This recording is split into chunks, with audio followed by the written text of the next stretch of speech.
Miss Pakipot, pwede ba na huwag mong ihambing sa iba na nakakilala mo na di walang dating. Miss Pakipot, pwede ba na huwag mong ihambing pagkatunay aking pagtingin. Masimple ang tinginan hanggang magkatitigan. Ayaw din ng mabilis, ang gusto lang ay simplihan. Tila ayaw sabayan pero gusto nandiyan ka lang. Pero yan ang dahilan kung ba't lalong natataka. Ayaw niya ng biglaan pero gusto pinipilit. Babae nga naman na may pabago-bagong isip. Tanging hiling ko lang na sa oras mo'y makasingit. Nasadyang pagmasikip ay mas mahirap na ipilit. Miss Pakipot, pwede ba na huwag mong ihambing sa iba na nakakilala mo na di walang dating.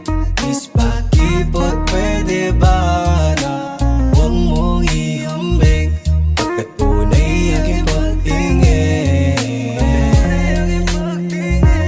Miss Pakipot, pwede ba kitang imbitahin patungo sa lugar na alam kong kakalma ka din. Alam kong may problema ka na iyong kinikimkim. Ako na ang bahala sa iyo para pakalmahin. Ika'y pasisiyahin sa lahat ng bagay at pasasayawin. Kahit na pa ay mangalay, lagi ako sa iyong tabi para ika'y alalayan. Andyan agad ako kapag ako iyong kailangan. Kung ipipilit ko ba, tanong may pag-asa kaya sa nakahandang pagsubok na ikaw ang may gawa. Kung susuntok sa buwan, tanong aabot din kaya. Imistulang premyo sa lahat ng aking tinaya. Gagawin ko naman lahat ng aking makakaya hanggang sa mapaibig ko yung pakipot na dalaga. Papangako ko sa'yo masaya tayong magsasama. Kaya matamis mo ko ang tanong lagi ni mama. Miss Pakipot, pwede ba na huwag mong ihambing sa iba na nakakilala mo na di walang dating.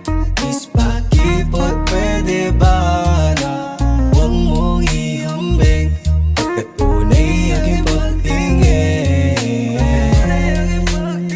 Sa tuwing nakahilay ka dito sa aking tabi, talagang di mapalagay para bang nanginginig. Baby, ang lamig, pwede bang payakap? You know I'm the mig. Hey, sa akin ka sumama, sa kanila matari pag sa akin mapagmahal ka. Di ba talaga atake pag ako'y nandyan na? Di pala kibo, pero tayo nagtitigan. Hirap na lumayo sa'yo, gusto ko ng lambingan. Miss Pakipot, pwede ba